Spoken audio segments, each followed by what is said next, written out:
Bom dia, mestre Walter Joaquim, que prazer falar contigo. Quero te agradecer por essa conversa ao vivo que a gente vai fazer aqui. A gente teve esse entretempo aí, esse contratempo, vamos dizer assim, da internet, que não é, a internet no nosso país não é essa maravilha, né? E isso tem ficado cada vez mais claro com essa pandemia. Mas eu quero fazer uma apresentação antes de a gente começar essa conversa, Walter. Walter, que foi secretário de Estado de Esporte e Lazer do Rio de Janeiro, ex-presidente da SUDERJ, do Maracanã, ex-presidente da Fundação de Infância e Adolescente, a FIA, e grande benemérito do Clube Regata do Flamengo, meu time de coração, né? E ex-presidente do Conselho Estadual da Criança e Adolescente. E eu, como presidente da Comissão da Criança e Adolescente, fazemos essa entrelaço, né, do fio da história, e é assim que eu queria começar contigo, Walter, o fio da história, né? Vamos lá nesse corte histórico que definiu o nosso país, que é 64, que a gente possa fazer um pouco, tu conta um pouco da tua história, e aí depois a gente vai dialogando sobre o futebol, o trabalhismo e como é que é essa história. Primeiro, muito obrigado por participar dessa conversa, Walter. Para mim, eu que agradeço, é uma honra, né? Eu que trabalhei com seu avô, né, muito. Então, vendo assim um neto, eu que tenho um neto também jovem, 2, 3 netos. Então, isso é emocionante, né? Assim, para me situar melhor, para quem às vezes não conhece, eu nasci em 20 de agosto de 39, quer dizer, tenho 80 anos, fazer 81. E aconteceu uma coisa interessante, que já começa misturando algumas coisas. Eu nasci com o nome do goleiro Walter do Flamengo de 39, foi da seleção brasileira de 38. Meu pai já imaginou como é que ele era Flamengo, era amigo dele. Em 44 eu fui mascote. Aos 18 anos foi conselheiro. Depois o restante eu conto depois, no Flamengo, no meio da história. E aconteceu para. Aí veio, quando você me chamou e colocou trabalhismo e esporte, eu fiquei até emocionado. Por quê? Porque o esporte, eu sei, te contei como é que começou, né? Já nascendo. E o outro, meu pai era sírio, imigrante. Né? Um dia eu perguntei para ele, maior já, né? Meu pai, sou trabalhista, né? Se eu ser trabalhista, e Flamengo, não tendo nascido no Brasil, né? E aí ele falou o seguinte, olha, quando eu cheguei, eu fui ser mascate. Na cidade, tinha um rapa que me pegava. Então eu falei, eu vou subir no morro para vender alguma coisa com aquela mala. Mas aí um conhecido lá deles, na época, falou, não faça isso, você é louco. Vai chegar lá, vão te tomar tudo também. Eu falei, não, mas eu preciso ir, eu tenho que vender. Aí a pessoa, né, que se tornou até amigo dele, é até um anjo para ele, falou para ele, põe o retrato do Getúlio e a bandeira do Flamengo aí colada, aquele legal, que aí pode ser que você não aconteça nada. Pois é, ele falou, meu filho, aquilo virou um passaporte. Eu entrava, saía, era querido, todo mundo comprava, pagava. Então eu me apaixonei, evidentemente, pelo trabalho do Getúlio Vargas e pelo Flamengo. Foi isso a minha paixão. E eu, já com 10 anos, 50, minha paixão botou lá, onde eu morava, na Marisa Guarda, lá tinha um sindicato texto, que era fortíssimo. Eu já panfletava lá com meu pai, então eu convivi. 49 me levou naquele discurso famoso em São Januário, né? Trabalhadores do Brasil e tal. Então, tive esse início. E o Flamengo, que era a paixão, né? Muito forte. Tanto é que a maioria das pessoas conhece tudo do Flamengo e tal. Bom, então eu fui e já depois, dando um pulo aí, né? Eu fui trabalhar, eu conheci o governador, eu era da Faculdade Nacional de Direito, na época era vice-presidente cultural. Nós tínhamos saído daquela de 61, né, onde o governador garantiu a luta para o trabalho todo do Sul após João Goulart, né, e nós ficamos até em vigília na faculdade e tal.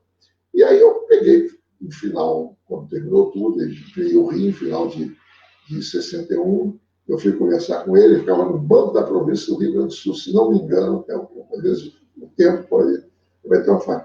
E aí eu convidei o governador para fazer uma palestra no CACO na semana do aniversário do CACO, porque nós chamávamos sempre, nesse ponto, nós chamamos Ponte de Miranda, né, que era uma fera jurídica, vamos chamar, e convidamos o Brizola, e ele foi e fez um discurso de denúncia à nacionalidade, que é histórico. Eu tenho uma cópia, eu já me comprometi, vou te levar essa cópia, que eu acho que é um documento da família histórica, acima de tudo, né? E para o museu, o conselho e tal. E ali veio em 64, a lutar pelas reformas sociais do país, reforma agrária, reforma educacional, da universidade, tudo que é tipo de reforma urbana, né? O país era... E aconteceu que veio em 64 só saiu a reforma monetária. Aí mudou tudo, cruzeiro, cruzado, até que veio no real. No país não houve modificação, tanto é que as crises hoje brasileiras é muito por falta de não ter sido feito as reformas sociais que o país exigia. Né? E passou esse tempo todo, vocês conhecem, ao retorno do Brizola ao Rio, né? Lisboa, é candidato, na época, o Beri, num lance político, cortou, entregou para uma descendente do Getúlio, eu vou chamar assim para até nem querer me lembrar o nome. E desvirtuaram o PTB e o Brizola fundou o PDT. Né? Fundou o PDT de 82 a 86. Eu ajudei o governo, mas não fui do governo. Só entrei no governo no outro mandato dele, que foi em 90, por aí. Isso foi assim o início. Né? E aí eu posso falar muito também daquilo que nós fizemos dentro do governo. Né? Que acho que, principalmente, uma herança que o Brizola tinha no passado, do Rio Grande do Sul, que é o problema da educação, onde ele fez milhares de escolas, foi marcante. Uma coisa interessante para quem está nos assistindo é que o Rio Grande do Sul lá tinha um positivismo gaúcho, né? Que é diferente do positivismo paulista. As ideias positivistas no Brasil eram muito fortes mesmo, inclusive na proclamação da República. Né? E, naquela época, foi eleito muito anteriormente o presidente da província do Rio Grande do Sul, Borges de Medeiros, que o primeiro ato dele foi mandar o secretário de Educação para ir no Uruguai estudar escola pública. Olha que coisa sensacional. É um caudilho, né? Provavelmente autoridade, e teve essa visão histórica que é importante. O Brizola, criado naquele meio, todo mundo chama de caudilho, mas não teve nada de caudilho. Ele tinha muita autoridade. Tá entendendo? Ele faz isso no governo dele no Rio Grande do Sul e também faz a luta contra as empresas de energia, telefone, que ganhavam dinheiro, não faziam nada, não investiam. Aquela encampação foi o marcante para que todo o establishment ficasse contra ele, porque era uma ameaça ao capitalismo, não era nada disso. O Brizola era um social-democrata, ele não tinha nada de comunista, não tinha nada de radical. É muito diferente. Ele era trabalhista, que é um pensamento humano, você vê pela Inglaterra e tudo mais, enorme, que surgiu pela necessidade do equilíbrio do capital e do trabalho. E, então, ele trouxe isso para o governo dele através do CIEP. Essa é a história. Aí encontra Darcy Ribeiro. O encontro de dois gênios, né, mestre Walter? O encontro de dois gênios. Eu queria que tu falasse um pouquinho mais dessa história, porque como você foi secretário do esporte, e pouco se fala dessa parte do esporte no governo, que foi o governo Brizola, e o CIEP, na verdade, era praticamente uma vila olímpica. Né? O Brizola tinha essa ideia também, da questão, tinha aquela quadra poliesportiva, lá na frente ele queria fazer campo de futebol, piscina, alguns CIEPs já tinham piscina. Eu queria que tu falasse um pouco dessa tua experiência como secretário de esporte e dentro do governo Brizola, como é que você via essa questão importante, como você fez esse fio da história, você vê, lá do Borges de Medeiros, foi estudar como é que era a educação pública no Uruguai, que é de ponta, e como é que você vê essa questão do esporte no governo Brizola? Eu vou começar, só vou pegar uma coisa que faltou, que é importante, que está relacionado com os dias de hoje. É que o Uruguai, a tradição é tão grande da educação, o Uruguai, há muito tempo atrás, o Uruguai foi campeão do mundo, às vezes, um paísinho. E o Uruguai teve um tempo aí que ele só queria dar butinada, chute, e caiu o futebol. E aí eles tiveram uma genialidade, pegaram um técnico, está vivo hoje, sou louco para trazer para o Brasil, por exemplo, Tabarete, ele pegou lá um psicólogo amigo dele, e começaram a introduzir a educação no futebol forte. Hoje, começou a melhorar, o Uruguai começou a disputar tudo, ganhar campeonatos de base e tal. E hoje a base da seleção uruguaia, que está sempre bem, é quase toda da base sempre de julho hoje que sai. E o que acontece? As seleções uruguaias, hoje, até pouco tempo atrás, eu não posso dizer mais, tinha 70% das pessoas já estudando na universidade. Você vê, esse é um grande exemplo. Né? Eu sempre falei lá no Flamengo, o pessoal da base, pô, traz o Tabarez, vamos copiar aqui esse. Não tem nenhuma vergonha em copiar o que dá certo, o que é bom. Né? Ninguém cria, todo mundo copia, como diz hoje. Bom, então, pulando isso, a gente chega aqui ao CIEP, que eu estava te falando, e o CIEP, o professor Darcy, um dia me pega e diz assim, olha, pega a turma do esporte toda aí e faz um projeto para o nosso CIEP. No início do governo, o secretário foi o meu grande amigo, Márcio Braga, e eu o subsecretário dele.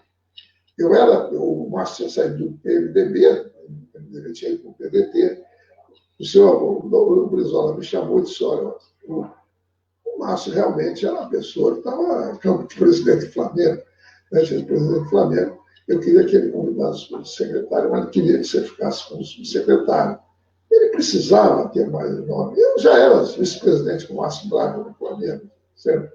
Então ficou fácil, né? A nossa foi perfeita, então, a relação, e trabalhei muito tempo depois. Eu passei a ser um secretário, quando o Márcio foi para Brasília, ser secretário nacional do esporte. E ali nós fizemos muita coisa. Conjunto, depois eu fiz muito separado como secretário. Então, o CIEP, nós montamos a parte toda do esporte CIEP, né? Foi ótimo. É uma escola integral, sucesso total. Até tem uma frase que eu me defini, o CIEP, todo ser culto para ser livre, né? E é incrível que esse país pega um projeto que dá certo. O Darcy Ribeiro, gênio, que o Darcy Ribeiro se inspirou em Anísio Teixeira, o baiano Anísio Teixeira, da Escola Integral, que era sogro do Arthur da Távola, Paulo Melo Monteiro de Barros. Você vê como é que a vida tem coisa que era meu grande amigo também. Então, o CIEP é uma coisa linda. Eu, por exemplo, tive que viajar todo o estado, a implantação do esporte. Tinha até alguns que tinham piscina, natação. Agora é uma revolução. Uma revolução. E, infelizmente, os adversários, né?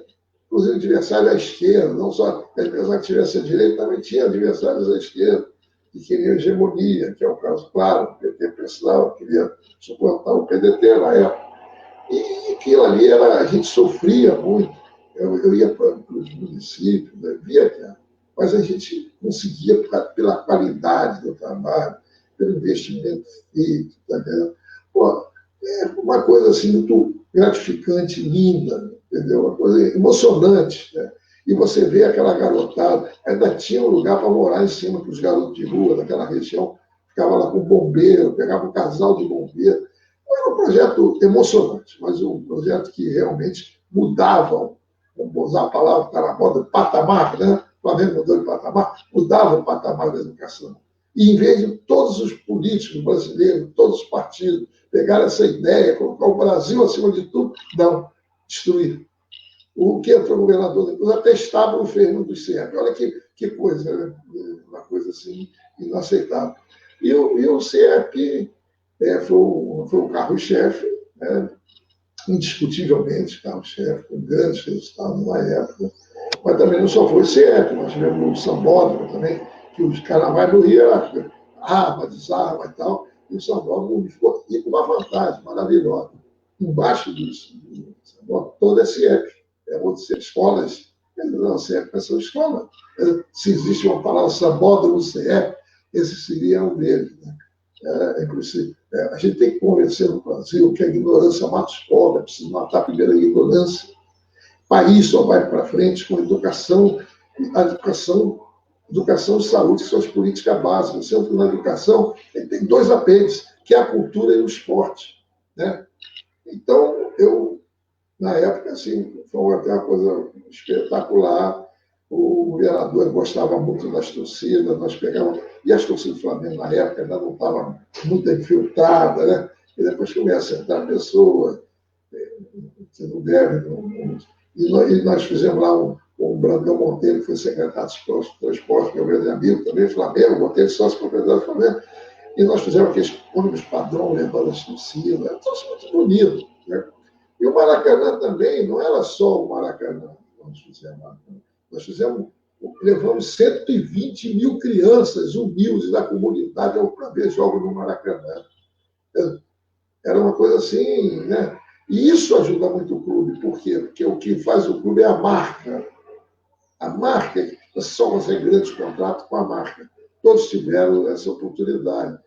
Teve coisas assim, interessantes no Maracanã, depois fizemos aquela primeira reforma da Copa do Mundo, que o Romário fez 2 gols.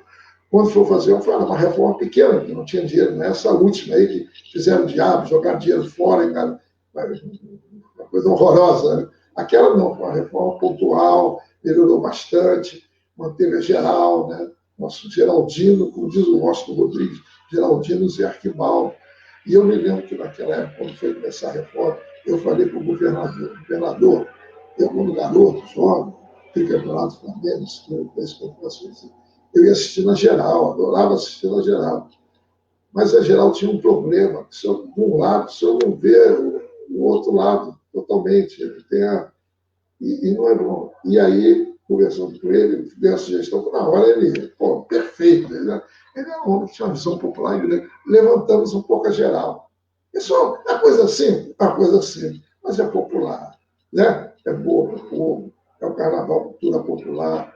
E teve um lado, o lado do trabalhismo, acho que aí é o lado do trabalhismo. O trabalhismo tem, como Getúlio tinha deixado na grande herança, o trabalhismo, 2 grandes heranças. A primeira, as leis sociais. Quantas pessoas morriam sem ter assistência médica, sem ter, né, hospitais, sem ter nada, né? Sem ter apoio na legislação, protegendo, inclusive as mães, questão do filho. Toda a legislação, não vamos está falando dela agora. Me deu também esse exemplo da educação, que o trabalhismo é uma coisa importante para tornar a sociedade mais humana, mais justa, mais igualitária, mais fraterna. Isso é muito importante para uma sociedade humana. Nós não estamos falando em ruptura, não estamos falando em revoluções, nós estamos falando de transformações mínimas. E essa era a ideia do Bisoni. Só que ele era o mínimo, né? Como toda escola no primeiro mundo, né? Como país desenvolvido, né, Walter? Todo país desenvolvido tem um mínimo de recurso, de fato, para a educação.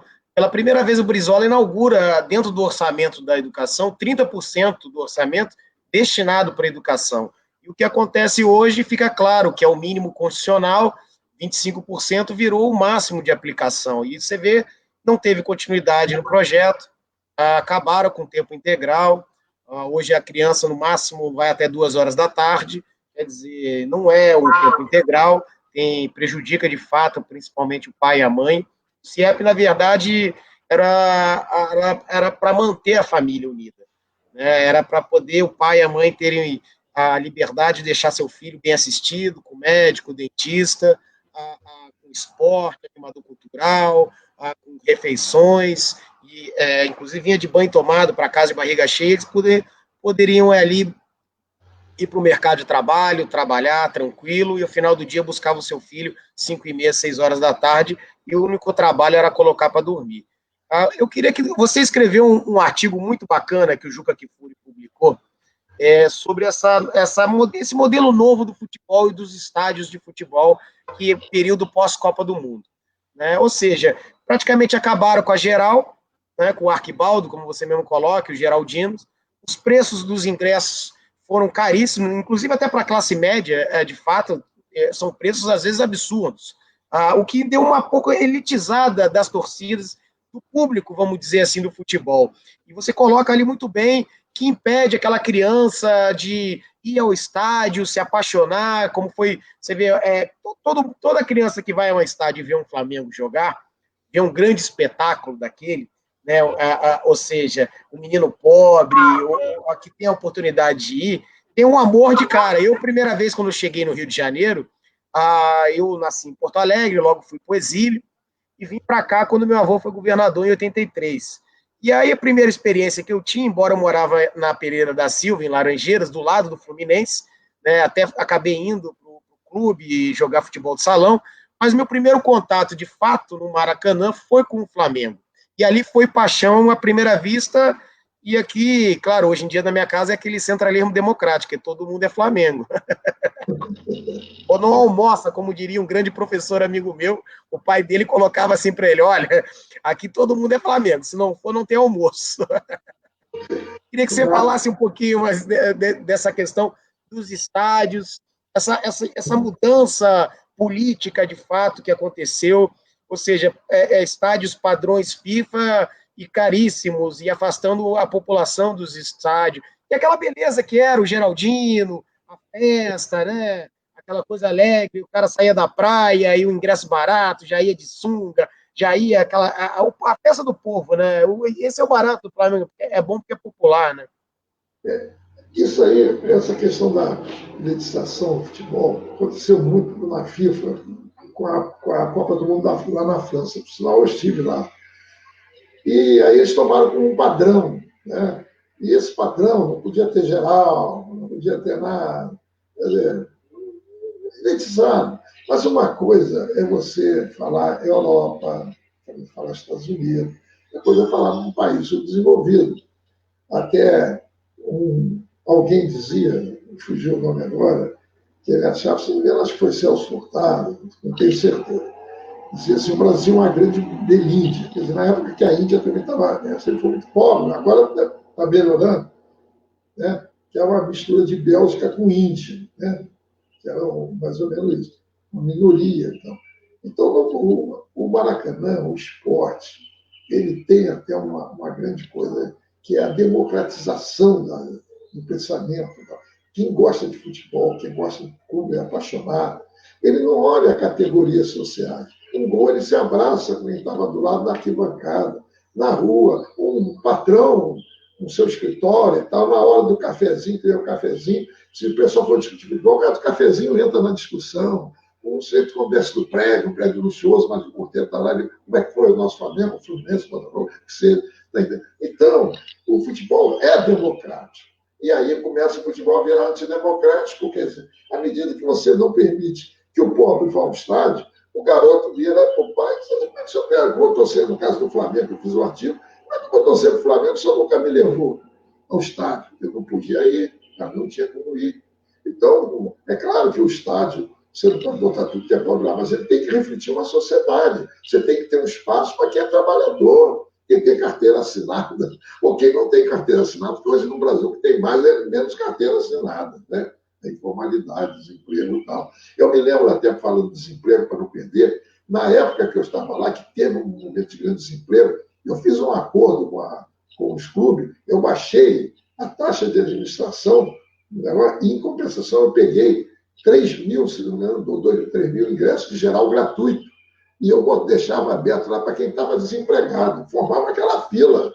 Mas na hora não entrava mais, cara. Tipo, o geral era muito barato, não alterava, geral não alterava a renda final dos estádios. Então aquilo que vai dava uma emoção. O Geraldino era querido por todos os jornalistas, por todos. Ali ficava o Flamengo e Vasco, os grandes rivais, torcendo juntos, sacaneando o outro, tá entendendo? E isso é que faz um processo democrático, de convivência social, de visão de justiça, entendeu? E isso tinha o Maracanã. O Maracanã é um negócio de... Só quem conheceu mesmo pode dizer. Eu conheci no mesmo 200 mil pessoas.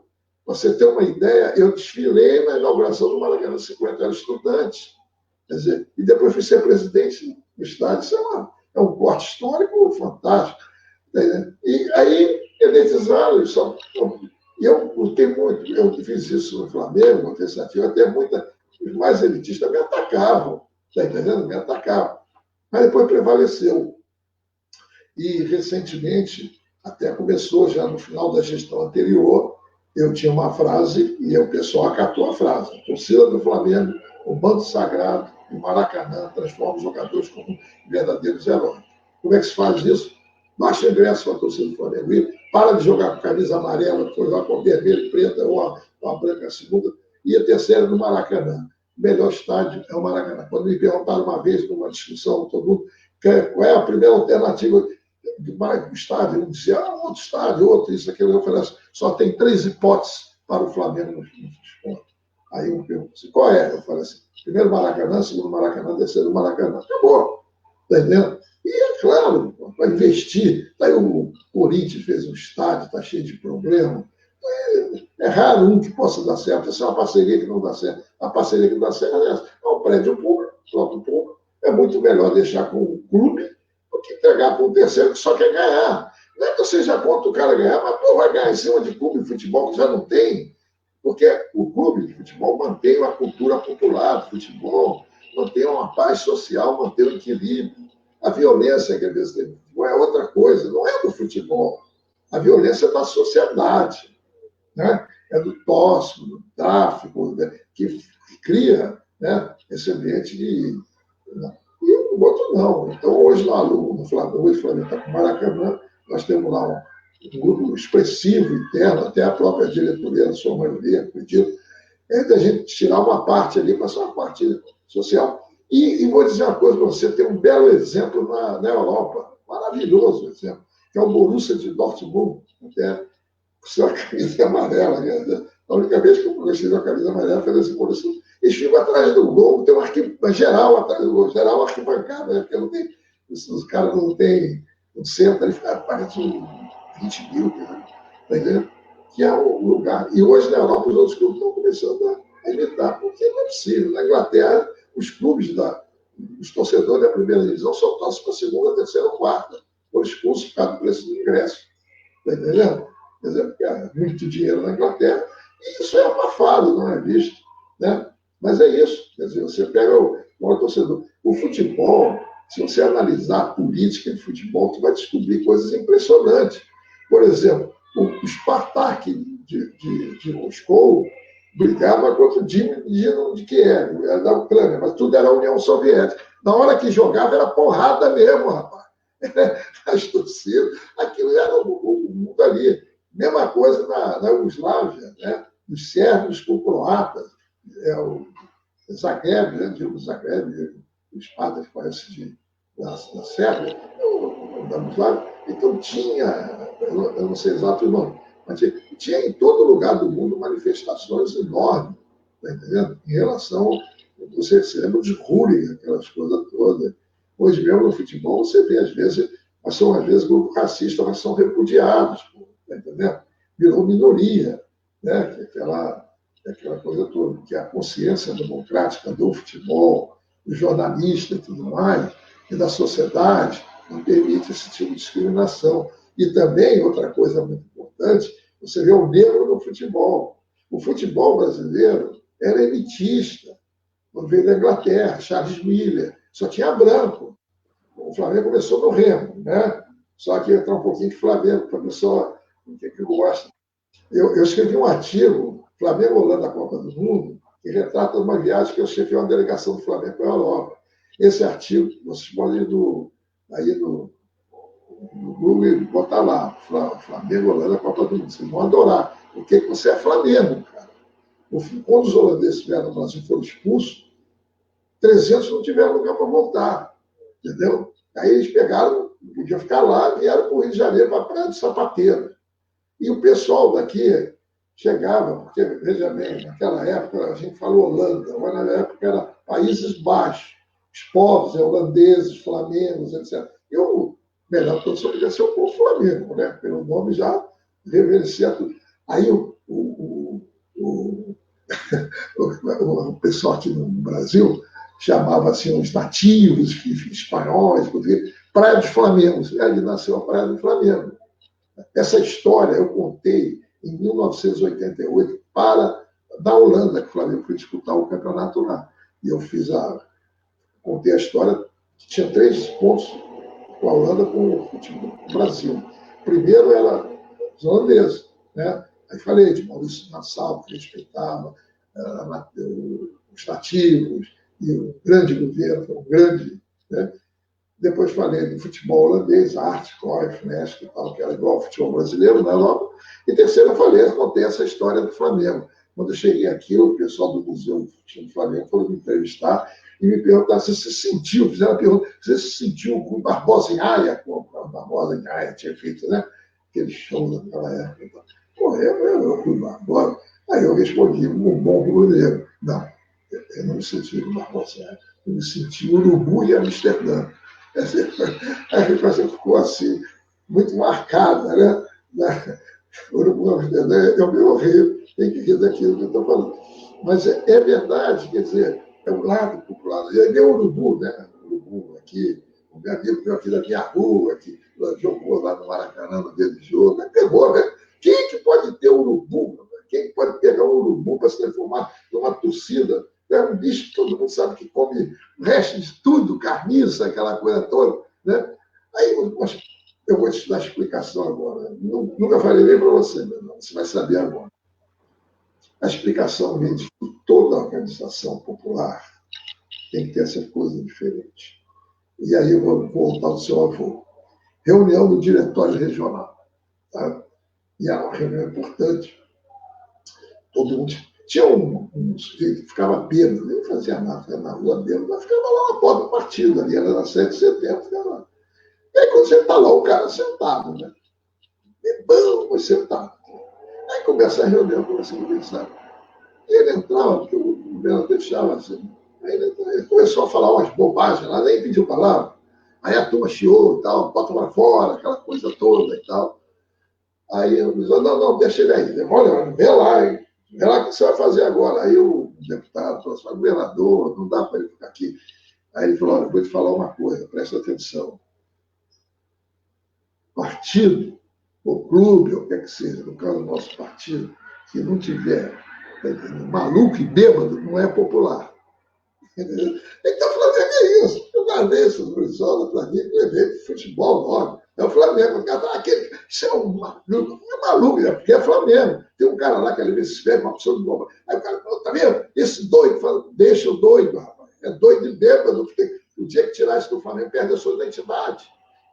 Voltando àquilo que tu falou, que você falou do ingresso caro, etc. Tal.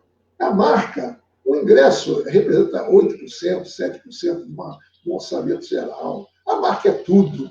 A marca é tudo. Tá entendendo? Por isso que o Flamengo tem grandes contratos. É branco, é preto, é índio, é o que seja. Isso aqui é verdade. Vocês mais ou menos aí. É que a gente Sim, vai. foi. Então, o ingresso não faz. 8, você fala que é 8% Mais ou da menos isso, verdade. O que vende dependendo mais do é local. televisão, são os anúncios e a própria marca, como você diz, né? Não, é importante, mas você pode dividir esse Maracanã novo, né? Mas você pode adaptar a um processo democrático. Um lugar melhor, no meio, o cara paga caro, o outro paga pouco. É uma política compensatória, evidentemente. Mas você não tem equidade de jogadores, não existe uma igualdade maior. A diferença social, né? Por exemplo, você pega uma diferença social no Europa, ocidental, etc. Não é tão grande assim. Você vê, tem países, né, que o ministro lá é homem comum, né? Aqui não, aqui as diferenças sociais, um ganha um salário, outro ganha aqui 1.000 salários. Então, você tem que ter uma política compensatória, porque a única política não é compensatória. A única política real é a igualdade de oportunidades, né? Você pegar a escola pública, qualidade para todos, né? Saúde pública, direito à moradia, não é pessoas serem iguais, não é. Isso aí é utopia. Não vamos ficar na utopia, mas vamos ficar na grande realidade da justiça social e da liberdade. Qual é? Qual da E, oportunidade? Aquele que quer estudar, quer crescer, vai embora. Quem não quer, fica onde, qualquer lugar que queira. Mas você tem que partir desse cara. E esse princípio é que dá equilíbrio à sociedade do profissional. e você acompanhou inúmeras inaugurações do CIEPs, né, Walter? Queria que tu me contasse um episódio que você me contou que eu achei fantástico, eu queria que você repetisse aqui para que as pessoas possam conhecer, porque você foi de inauguração e cada inauguração tem uma história, perdão, e era um momento que tinha muita crítica, a educação não estava na agenda política, de fato. Brizola inaugura a educação como uma questão de política de Estado e coloca na agenda política a questão tanto da ecologia como principalmente a educação. Eu queria que você narrasse essa experiência que você teve de ir com Brizola, inaugurando o CIEP, o que as pessoas falavam e o que Teve você uma que é, via. uma que é marcante, né? Mas, de modo geral, elas são mais ou menos idênticas, vibração popular, aquela coisa toda. Mas teve uma que foi diferente, mas bem diferente, foi aqui na Baixada Fluminense. Porque o CIEP era muito importante, né? Como dizia o professor da Ribeiro, vai falar, garoto, vai fazer dever de casa, garoto, não tem casa, pô, por isso não está no CIEP, entendeu? E nós fomos uma inauguração, e foi o comandante militar do leste.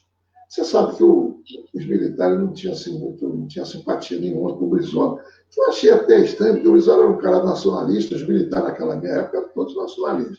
Se não são mais agora, eu não sei o que é, mas era Petrobras mesmo, teve a luta, né? Bom, então, ele foi, e o governador, Pérez, todo secretário, tá aí, e tal, ele pediu até especialmente, porque o esporte tem mais diálogo, né? Tipo, eu peguei o general, o pessoal até muito simpático, estava contando o João dele, e começamos a conversar, eu até morava na Tijuca, eu morei na Tijuca há muito tempo, ali do América, ali, tal, aí eu comecei a ajudar nele, conhecendo as coisas, até saía daquele bolo todo, ele queria conhecer mais. Sim, então eu levei em todos os salas, no autódromo, fomos no restaurante, ele falou, a comida é especial. Eu falei, não pode lá perguntar. Eu cheguei aquelas cozinheiras todas, elas veio aquela farda, elas gostavam. E foram lá e deram contato, não, aqui é nossos filhos, queridas amigas, nós fazemos cardápios, esse é o nosso cardápio. Tal. E ele foi vendo aquilo e gostou muito. Né? Qualquer pessoa sensível gosta, seria impossível. Eu mesmo tinha uma tia lá atrás que era totalmente contra, e um dia ela, quando conheceu a realidade, ela viu que era outra história. Não é misturar política, partido político, ou até uma pessoa, é uma filosofia. E aí, quando parou no final, o governador, assim, um pouquinho mais afastado da região, e o pessoal perguntando para o Brizola, essa escola é muito cara, né, governador? Aí o Brizola, pacientemente, falou, não é cara, isso é um modelo pré-fabricado, dos Susequins da época e tal, é 30% mais barata, pô. Pelo contrário, mas é muito suntuosa, com um número de aluno, e ele, todas. Aí teve uma hora que ele esperou, já estava de saco cheio, mas eu sei que são seus editores que mandam você querer botar aqui contra a parede. Então, eu vou dar uma frase logo para ele. Quanto mais pobre você for, a criança mais rica será a escola. Aí os caras acalmaram e foram para cima do general. O general se esquivou. A escola não quer entrar em área política, coisa nenhuma e tal. E o cara virou para o governador e disse assim, governador, se atacar essa escola do senhor, por favor, me chame que eu quero ser o advogado da defesa. Aquilo aqui, porra, aquilo foi feio. Eu falei, esse é um general do Exército Brasileiro. Teve essa sensibilidade, cara. Porque o que as pessoas desse país têm que parar é com esse ódio, essa violência. Tem que acabar com isso. Nós temos que encontrar um novo caminho para esse país. Nós estamos afetados por uma pandemia. Esses vírus vão aparecer sempre. Nós estamos destruindo a natureza. A natureza, quando você derruba uma árvore, olha, eu falo uma, que eu sei que são muitas, sabe? Você atinge o quê? A flora, a fauna, atinge o oxigênio que sai para o homem. Entendeu? Então, meu querido amigo, o que vai acontecer quando você desequilibra o desequilíbrio? Vão surgir doenças, vão surgir vários tipos. Daqui a pouco vão aparecer, quando aumentar mais, um bicho não vai nascer mais gato, vai nascer tigre. Eu estou fazendo, evidentemente, uma sátira. Mas é isso. Esse agora que nós temos aí, o vírus, esse vírus ele é mortal. Será que vai ser o último vírus? Não. O pior é que quando pega, você não tem vacina nem remédio, quando um fato novo. Então, nessa hora, se viu, o que se viu como exemplo disso aí? Que não se pode ficar mexendo na natureza. Quando você... como é que você acha, Walter, que o Brizola reagiria diante dessa pandemia? Como é que é num governo trabalhista? Como é que seria a ação do Brizola? Você esteve ao lado dele, foi secretário, teve toda essa experiência formidável de um governo revolucionário, realmente, do Brizola aqui no Rio de Janeiro. Como é que você acha que ele enfrentaria essa pandemia? Eu acho que o líder político, ele e o outro, por exemplo, só ele, mas você fez mesmo com ele, assumia logo a visão da medicina no mundo inteiro. Porque, veja bem, não é o médico que está te dando uma opinião, uma opinião mundial, cientista e tudo mais, que nós sabemos que existe um conflito natural, muitas vezes, de religião e ciência. Tem gente que morre porque a pessoa é religiosa, não aceita a ciência. Eu não estou aqui falando mal de religião, não, eu tenho o maior respeito à fé de cada um. Mas é uma coisa diferente. Você não pode misturar isso aí. Quando mistura, dá guerra. Olha, toda hora tem guerra. Vai lá por ele, você vê que toda hora tem guerra. Está entendendo? Por quê? É fanatismo religioso. Você não pode ter isso aí. Tá? E a história já deu muita coisa. Você lembra da época das Inquisições, da Igreja Católica passou por um período terrível, né? Quantos homens da ciência foram jogados na fogueira, atrasando um processo histórico. Você vê até quem não é Giordano Bruno, um exemplo de religioso, né? Porque a Terra é redonda. Ele fala que a Terra é redonda. Imagina se o Giordano Bruno aparece aí hoje. Rapaz, esse tal do Olavo, esse cara não queria queimar o Giordano Bruno de novo. A alma dele, não queimar a alma dele, já queimou um pouco. É um absurdo. Ciência é ciência. Então, a gente sabe, olha, mostrou outra coisa também, como é essa questão tem muito miseráveis no mundo, ela se propaga rápido. O cara que tem mais dinheiro, que é rico, mais sobre classe média, pensa que está isento, mas você não está, você está mais protegido, mas não está isento. Não tem a menor dúvida. País que pode 25 milhões, 30 milhões de desempregados, o que pode explodir de violência? Eu acho que o Bolsonaro tem a atitude dele de criar aliás, esse Mandetta, que foi muito bem, um grupo médico, de ciência, e comandar, e dar a palavra para o povo estar unido, elaborar, etc. Isso é que seria o mais provável, e o melhor, o recomendável, certo? Não adianta, nessa hora, a divergência, a briga. Não dá para misturar o aspecto político com o aspecto social, o aspecto médico, não dá. Dessa forma, não dá para ideologia nenhuma, tá entendendo? E nós estamos vivendo uma nova sociedade. Essa sociedade agora é uma sociedade de quê? É uma sociedade da tecnologia, do avanço científico. Ela não comporta. Você vê, por exemplo, vou dar um exemplo, na época, se não me engano, de Lenin, dizia assim, ditadura do proletariado. Era um discurso que tinha, mas não pode ter. Porque uma ditadura de quem? O que é o proletariado hoje? 10% da produção. Trabalhador é uma coisa, o proletário é uma questão de fábrica. Hoje os trabalhadores são só 10% dos trabalhadores são de fábrica. Então não tem mais. Você falar o que nós mudamos é a preferência para o pobre, para o trabalhador, para o assalariado, na legislação, isso. Então tem que se criar um novo pensamento humano. Não adianta ficar insistindo, aprofundar a extremismo de direita e de esquerda. Não dá certo mais. Essa é a minha visão, experiência de 80 anos. Não sou nenhum filósofo, não sou um homem da vida, experiência às vezes que não dá mais. Eu vi essas lutas todas. Acho que a grande alegria está. Então, eu vi, como diz o governador, eu vim de longe, Eu vi isso, garoto.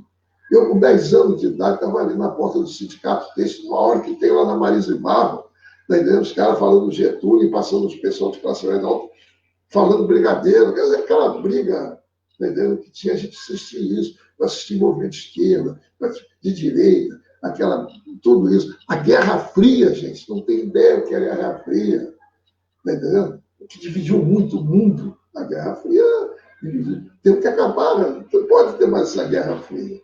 Hoje continua o excesso de armamento no mundo. Quer dizer, aí você pega um povo americano reclamando de muito povo rico, hein? Reclamando que está falta, não tem medicina, não tem saúde pública, não tem, não sei o que, é obrigado a liberar trilhões de dólares, né, no INSS. E quem não tem? Quem não tem? Você tem que fazer a coisa certa, isolamento correto, criar uma receita, isso eu acho que o Luiz faria, durante 3 meses, o que for, está tudo garantido, em 3 meses nós vamos avaliar como é que está, aí depois você ia fazer a liberação gradual, sabendo que vai ter crime, vai ter problema, ninguém tem mágica, cordão mágico, mas se você fizer um trabalho correto, porque esse vírus ele se espalha muito rapidamente. Só o isolamento social que permite de você parar o crescimento dele, porque se você deixar solto, ele vamos dizer, de 1 para 1, ele passa para 2, para 3, para 4. Hoje ele deve estar em muitos lugares de 1 para 3. Quer dizer, Você vê nós mesmos aqui no Brasil, já estamos caminhando 50 mil. Tá? Outro dia eu estava 20. Você lembra disso? Levou um tempão para levar 20. Entendeu? E isso é um problema sério. E a Já temos economia. mais mortos no Rio de Janeiro do que a própria China, né, Walter? Ou seja, a China com 1 bilhão, mais de 1 bilhão de habitantes. A Ásia toda, Coreia do Sul, Japão. Porque Japão, Coreia do Sul, adotaram educação, que nós estamos falando, aí como é que está os países. Né? Aqui não. Parece que você pega. Chega a ser triste, você vê quase 100 milhões de miseráveis, rapaz. Ela lutando para sobreviver. Ele tem que sair arriscado a morrer, porque ele tem que. Parece negócio. Eu assisti um filme ontem, até quero aproveitar aqui para todos aqui. Né? Tem um festival Varilux de cinema francês, 50 filmes, de graça, gente. Entra e vê. Com a Revolução Francesa, aquele povo na rua com pão, invadindo para tirar o pão. É isso. Tá entendendo? Nós estamos criando várias revoluções quase francesas, desnecessárias, que o homem já tem muita coisa acumulada. Né? E outra coisa, não pode ficar destruindo as matas, as florestas, porque isso tudo é reserva técnica de alimentação. Eu tenho um ponto de vista, tem muita gente que vai ser contrário a mim, mas eu defendo planejamento familiar em determinadas regiões, porque é bonito a gente dizer, o planeta Terra não dá para todo mundo, não, gente. Pode estar certo disso. Dá se você trabalhar corretamente, né? Fazer as coisas certas. Né? Mas não dá você, por exemplo, como é que você vai, por exemplo, no Rio de Janeiro? No Rio de Janeiro, nosso município, de cada 2 pessoas que estão no asfalto, tem 3 filhos, nas favelas, deveriam ter 5, 7 filhos. Vai ter lugar, tem que planejar. É melhor você ter 1, 2 filhos e viver com dignidade. Eu tenho um exemplo no mundo muito forte, que é a própria China. A China só podia ter 1 filho. Porque se não tivesse, não existia nem China. A China conseguiu lá compatibilizar a esquerda e a direita com o sistema de mercado, com o governo. Né, encontrou lá a solução deles, que eu não sei se é melhor, pior, não tem que envolver. Cada um tem que apresentar a sua solução. Eu acho que a nossa solução, espero que lá também, né, se chegue a um denominador comum, que eles têm Hong Kong, aquelas discussões todas, não dá para a gente discutir isso tudo, né? Mas o que nós temos que ter é governo, um governo que tenha que pensar no todo. Não adianta eu ser governo e pensar só nos meus votos. Não adianta, porque eu represento. A gente, quando tem uma eleição no clube, a gente é de todo. Por isso, quando o presidente der, se eu perder, eu vou lá, abraço. Eu sou Flamengo, eu sou brasileiro, mas tem que fazer a coisa certa. Tá certo? Porque não é porque alguém. Não é porque alguém ganha uma eleição que pode fazer o que quer, não pode não. Sabe por que você ganha uma eleição? Porque tem uma Constituição. Você tem que obedecer à Constituição. O que é a Constituição? É você governar para todos, mano. Não é para governar para uma minoria. É Exato. Fica difícil enfrentar uma pandemia, um presidente fala uma coisa, o governador coloca outra e o prefeito aqui no Rio de Janeiro também coloca outra. É uma cidade que já vinha, na verdade, né, Walter, uma cidade partida. O Lacerda já tinha essa questão, o Pereira Passos também desenhou essa cidade partida, o Brizola rompe com essa questão, o Brizola coloca uma cidade mais humana, integrada, uma cidade de todos, espaço para todos, com oportunidades para todos e justiça social. Essa é a grande questão do Brizola. É uma cidade compartilhada, integrada. A visão do Brizola de mundo era uma questão justamente de colocar o ser humano em primeiro lugar. Né? Como é que você vê, Walter, essa questão? Quando o futebol começa a se popularizar, é quando começa a entrar os negros no futebol. Né? Você puxava isso lá atrás. E o Flamengo só se popularizou quando começa a entrar os negros no futebol. Isso ficou bem claro.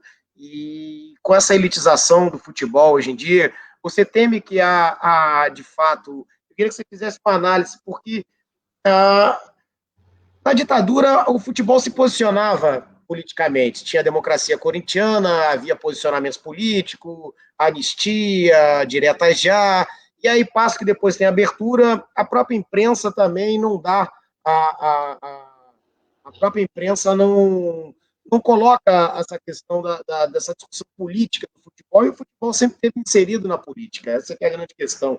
Como é que você vê agora essas torcidas? Indo à rua, ontem foi Palmeiras e Corinthians, se abraçaram, aplaudiram um ao outro, em nome da democracia. Né?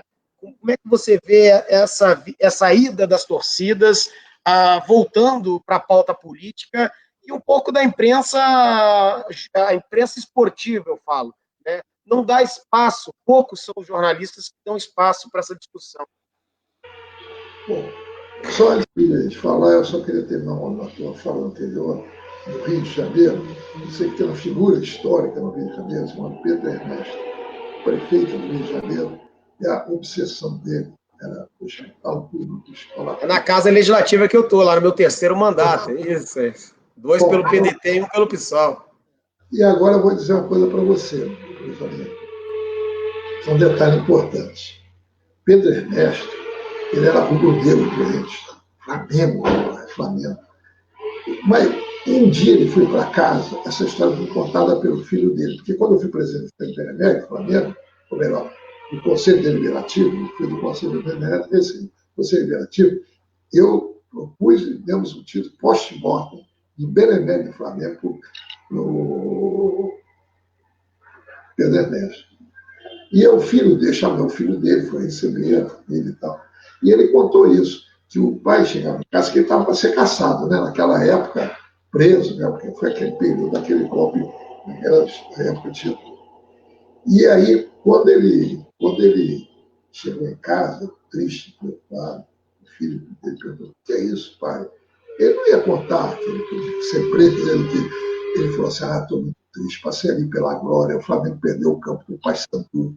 O Flamengo não pode ficar ali na glória, eu vou pegar uma terra que tem lá na Gávea, eu vou dar para eles o campo. Foi ele que doou para o Flamengo, aquela parte da Gávea, então hoje você tem a Gávea ali do Flamengo.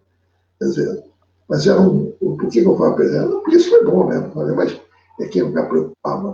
Tanto é que tem o hospital como o Pedro Ernesto, escolas e tudo mais. Esse que é o espírito nosso do Rio de Janeiro, de Carioca, que devemos ter. Ao futebol, a gente tem que ver o futebol é arte popular e paixão do povo brasileiro. Né? Uma dedicatória do João Saldanha fez para mim. Gostava muito dele, Samborena, Botafoguense, mas era uma pessoa fantástica, né? Meus grandes amigos. E o esporte, né? Se a gente considerar o esporte, o que é o esporte?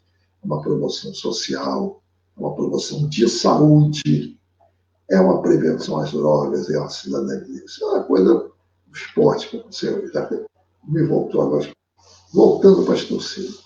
Eu tive grande experiência com a torcida, nós tivemos no Flamengo, no Damafar, no Brasil. Eu tive experiência pequenininho, porque meu pai me levava um jogo, o fundador da primeira torcida organizada do mundo se chamava Jaime de Carvalho. E ele, Jaime de Carvalho, Jaime de Almeida, jogador. E o Jaime de Carvalho, tá entendendo? Ele morava lá pro lado de São Gonçalo, ele tinha que vir pagar, não tinha. Aí ele foi alugar um apartamento, sei que meu pai foi o fiador dele. E aí ele me cuidava, eu ia para a torcida, charanga do Flamengo, a primeira maior torcida do mundo. Depois surgiram outras torcidas, né? Jovem, raça dele, foi uma do Botafogo, jovem, também do Vasco, que é uma da Dulce Mussolini, uma pessoa maravilhosa, no Maracanã, eu gostava tanto dela. Né? Aliás, no Maracanã nós fizemos uma coisa, todas as torcidas tinham salas, as principais torcidas todas. O senhor gostava tanto de mim que no aniversário do Vasco, ela me chamou lá, cortou o bolo, estava calçado de Eurico, ela me deu o primeiro pedaço. Está no céu, tá entendendo? E eu virei para o Eurico e falei: até aí vocês estão vistos, até no bolo do Vasco.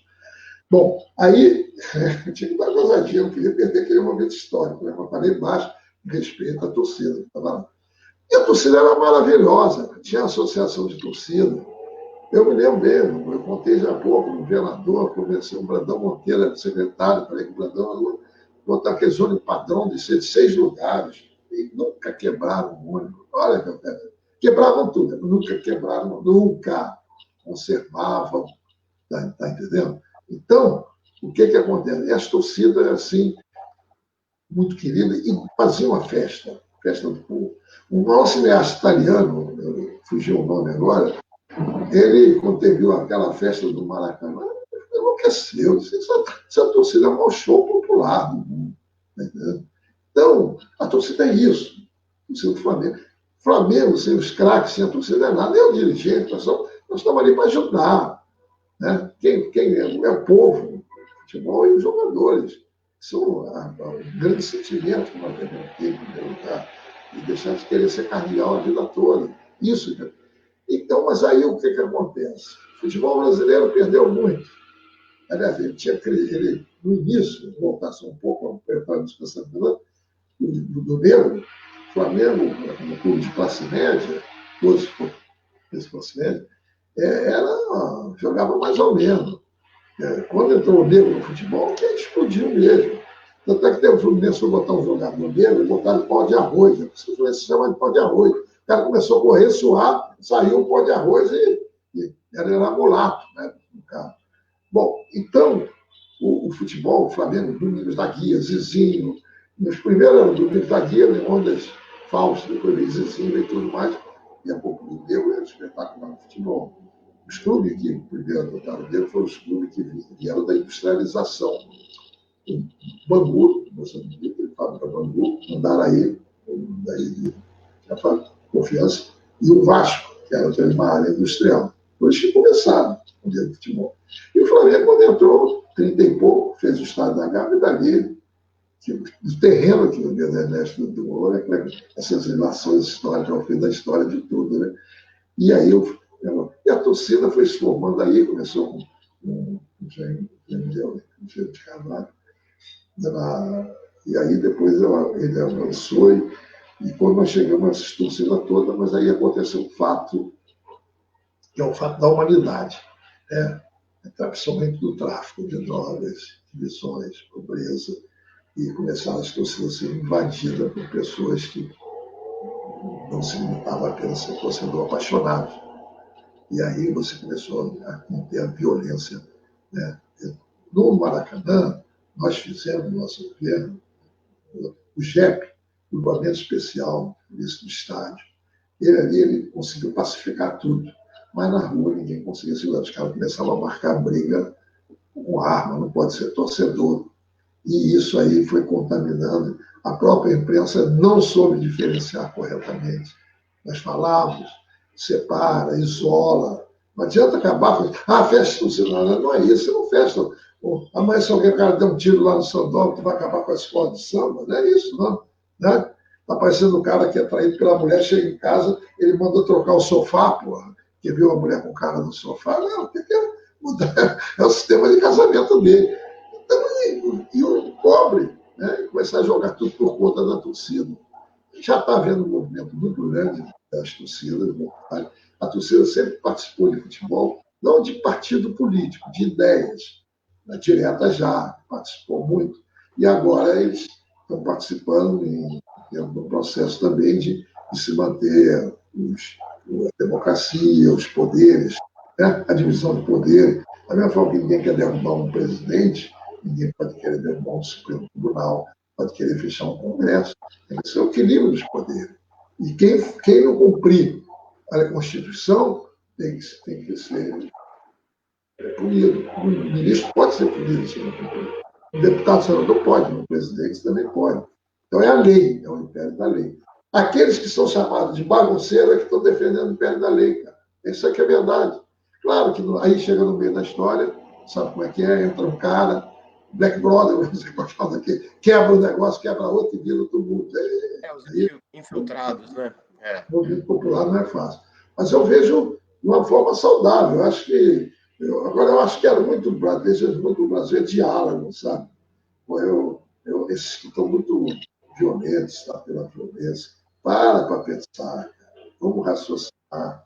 O país está numa crise profunda. Essa crise está longe. Não sei se eu não sou pitonisa, mas eu sinto que essa crise é difícil. Ela poderá ter há muito tempo, né?